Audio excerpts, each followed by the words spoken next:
Olá, viajantes! É um prazer estar com vocês mais uma vez aqui no Viagem de Clio. Dessa vez, na questão relativa à literatura, nós trabalharemos um tema muito importante e de grande cobrança nos vestibulares, o regionalismo. Vamos de vinheta.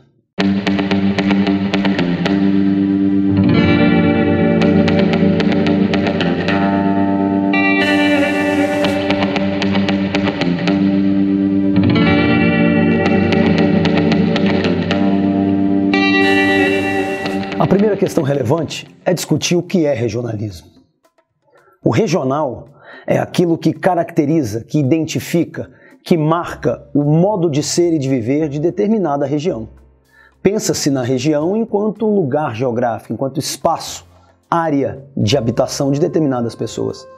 E a região, além de uma característica paisagística, possui também um modo de viver, um modo de se ocupar o espaço, um modo de construir a sobrevivência, aspectos linguístico-fonéticos, aspectos alimentares, culturais, costumes que identificam aquela gente. A obra regionalista procura exatamente documentar todos esses vieses na tentativa de construir essa identidade que constitui essa determinada gente que é observada. O regionalismo principiou na literatura brasileira no romantismo. Parte do processo de construção da identidade nacional que passou primeiramente, como é sabido, pelo índio, mas que se expandiu na prosa romântica na tentativa de identificar esses tipos sociais que constituíam os diversos Brasis que formavam o Brasil. Vemos, por exemplo, em O Gaúcho, de José de Alencar. Vemos, por exemplo, na obra do mesmo Alencar, o sertanejo com o Nordeste. Basicamente, Nordeste, algo próximo do Centro-Oeste, e o Sul do país foram abordados no romance regionalista. Vemos aí, portanto, o princípio na literatura de um processo de construção desse arcabouço de tipificação das características que constituem as diversas regiões. Isso volta mais adiante no pré-modernismo, mas sob outro viés, não mais com a tentativa de identificar positivamente os aspectos que constituem o Brasil, mas sim para identificar problemas relativos a cada uma das regiões. Vemos, por exemplo, nessa obra pré-moderna, o conflito de Canudos, no sertão da Bahia, registrado por Euclides da Cunha, o aspecto relativo à decadência da economia cafeeira, registrado pelo Monteiro Lobato, o subúrbio carioca e a marginalização de negros e mulatos, muito bem denunciada com acidez por Lima Barreto, e a colonização alemã no Espírito Santo, com Graça Aranha em Canaã. Mais adiante, na segunda fase do modernismo, teremos obras extremamente importantes e representativas dentro do cenário histórico da literatura brasileira, dentro de um movimento que ficou conhecido como Ciclo do Romance Regionalista Nordestino. Vocês, por certo, se recordam de nomes como Jorge Amado, Graciliano Ramos, Raquel de Queiroz, José Lins do Rego, José Américo de Almeida. Esses 5 formaram um conjunto de obras muito significativas no tocante à denúncia social, à demonstração dos índices de miserabilidade, de redução da humanidade dos indivíduos sujeitos a intempéries como o coronelismo, a seca, a ausência absoluta de intervenção positiva do Estado para proteger essa gente desses fatores que os miserabilizavam e os oprimiam. O viés é extremamente denunciativo. Mais adiante, na terceira fase do modernismo, você terá um processo um pouco diferente. 2 aspectos.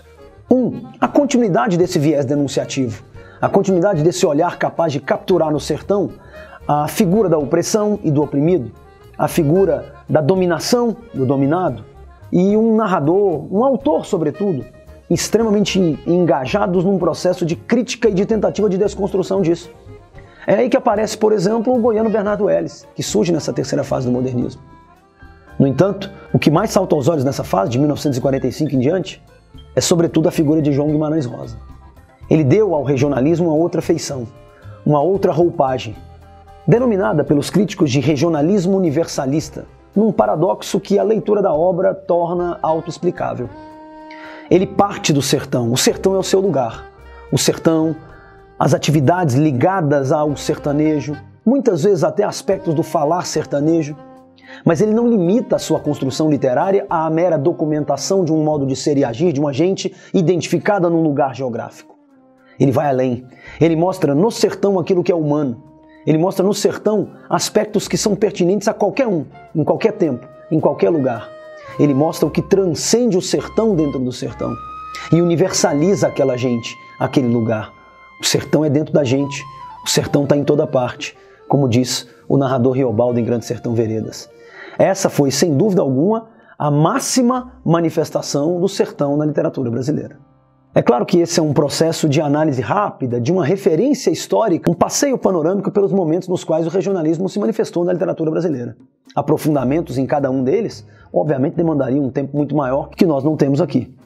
Mas se ainda assim você gostou do vídeo, dê o seu gostei, indique, compartilhe, busque mais adeptos e mais inscritos para o canal, nos ajude a auxiliar mais pessoas nesse contato que nós fazemos semanal aqui no Viagem do Clio. Caso você queira um aprofundamento um pouquinho maior, www.textutura.com.br. E já que o tema é regionalismo, tchau, obrigado.